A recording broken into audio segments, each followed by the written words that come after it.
حضرت عمر رضی اللہ عنہ فرمائی، حضرت عمر بن خطاب رضی اللہ عنہ، حضرت عمر بن خطاب رضی اللہ عنہ فرمائی وی ما د کعب اخبار رضی اللہ عنہ نه تپوس وکړو. وی ما ته تپوس وکړو چې د مرګ باره کې راته څه ووایه، د مرګ څه کیفیت دی او مرګ څنګه وي؟ نو کعب احبار رضی الله عنه ورته ووی وی د مرګ سخته داسې ده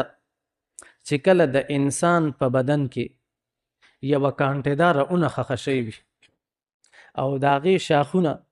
د ده په رګ رګ کې پیلو شوي وي، د ده په رګ رګ کې بند شوي وي او یو طاقتور سړی ترې نه هغه اونه په زور سره راوباسي او ورسره یې د ده دا رګونه هم راوځي. نو وی د دې نه څو چنده سخته د انسان نه چې کله روح قبض کېږي نو د هغې نه څو چنده سخته وي. الله جل شانه دې مونږ ته معافي وکړي، الله جل شانه دې مونږ ته د مرګ سخته اسانه کړي چې نبي علیه الصلاة والسلام غوندې انسان چې په دنیا کې د ټولو نه بهترین انسانو، هغه د مرګ باره کې دا فرمایلی چې ان للموت سکرات، د مرګ دپاره سخته ده.